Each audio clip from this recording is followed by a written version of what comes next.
晚上9点12分啊，本来这个时候呢已经下班了，但是呢表妹的手机坏了哦，17 PM 啊，问她有没有男朋友，她说没有，那必须亲自修，加班修啊，加急。她是用安卓的充电器充电导致不开机的啊，别人的手机啊可以慢慢修，但是表妹的手机啊，特别是没有男朋友那种表妹啊，必须要加班修啊，要加急。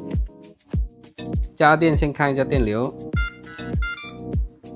瞬间起跳电流已经到了200毫安哈 ，OK， 先把主板拆出来啊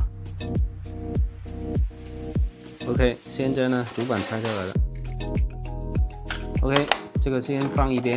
好了，我们来看主板右成像啊，这个地方加电之后，哎，慢慢升温了这个地方。那发热点就在这个地方啊，在这一块的话，它应该是在里面，反面呢就是充电 IC， 充电 IC U4000，那有可能就是什么呢？充电 IC 这个地方烧掉了。来，直接分层，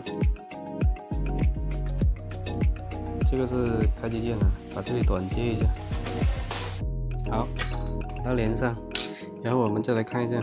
OK， 就要这个效果。好，我们家电看一下啊，发热的地方。哎，现在是这个芯片发热啊，并不是说充电 IC 哦，充电 IC 这个地方已经不发热了啊。现在是这一个 USB IC 发热。我们现在把充电 IC 先拆下来啊，因为它明显是烧掉了这里面的。我们拆下来之后，再看一下这个 USB IC 有没有发热啊？因为它发热并不一定就是它烧掉了啊，它有可能是其他相通的零件，它导致它发热啊。不要说哦，看到它发热你就直接拆它，不是这样的。来，我们看一下这个二极管烧成什么样啊？已经完全烧穿了啊，糊掉了。焊盘底下也可以看得到啊，已经碳化了，底下这个地方已经烧穿了。来，我们先把焊盘处理干净。拆这一个充电 IC 呢，还有特别是这一个 USB IC 啊，一定要小心 ，CPU 就在旁边，一定要注意保护，温度一定要控制好。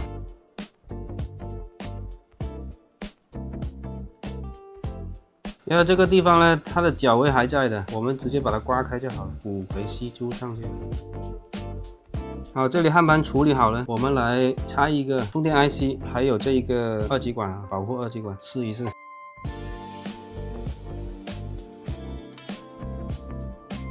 一定要注意温度，因为它旁边这个中框很容易会爆吸啊，底下的线路就会虚焊或者是连吸，所以一定要注意温度。好，然后我们把这个充电 IC 重新直一遍吸。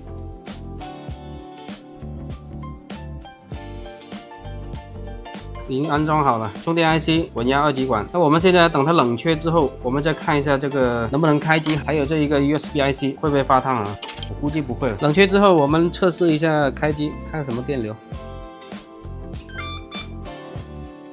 哎，还是200多毫安哦，还不行哦，这个地方可能还在发烫，还是发烫 USB IC 上面的充电 IC 我们已经更换过了。好，那这个时候问题就严重了啊，把 USB IC 也拆下来。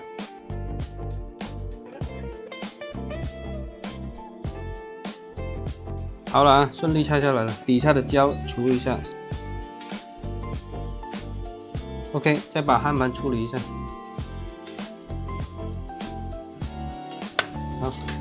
好，现在我们再拆一个 USB IC， 这个 CPU 是安全的。刚才是把这个充电 IC 还有这个稳压二极管已经拆了。好 ，USB 我们现在也拆过去。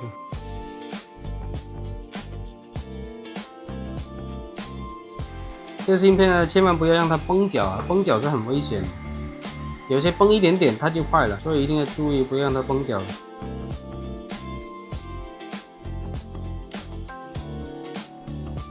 装之前呢，我们先测一下那2个短路的电源，这个地方啊，现在没有短路了。OK， 刚才短路呢，就是因为芯片短路。看这个距离，这里要宽一点点，这里要窄一点点，这里也宽一点点。芯片也是的啊，这一排是不是要窄一点？这里明显有一排宽一点的。我有时候我记不了方向，我就这样装的。看一下起跳电流正不正常。好了，起跳电流正常了，确定一下有没有开机再说。正常了 ，OK， 这个才是开机键啊，没有问题。我来给大家做个测试，这个马片我就不拆了，我也不换它了，我就换了一个充电 IC， 一个USB IC， 然后呢，等等会儿我装上去贴合之后，看看它能不能联机，能不能充电，当做是给大家做一个测试。那现在呢，我就忠诚直系啊。现在烙铁是用390，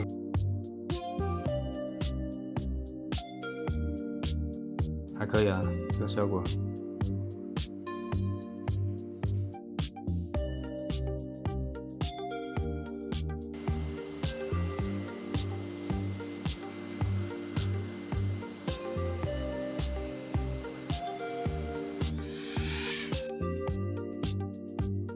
来，我们现在呢就准备贴合了。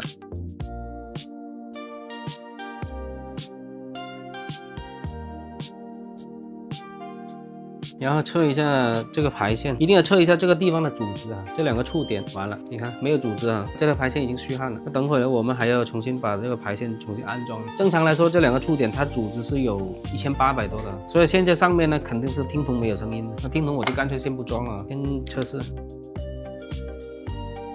来开机，让大家先见一见表妹啊。开机了啊！哎，表妹没有做壁纸哦，没办法。好了，开机了。然后我们现在试一下充电吧。充电没有问题啊，12伏已经开始，电流那个地方啊，2.68安，12伏，快充已经启动了。我们测试一下联机，信任。然后我打开电脑IS。哦，它开了一个视切保护，连不了电脑的，上面就显示连接不了电脑。但是呢，我估计这台机器应该是可以连电脑，因为它插电脑的时候，它有提示啊。对不对？看到没有？信任它有提示，所以应该是没问题的啊。充电也没问题了，那连接也没问题了。它是不是17系列？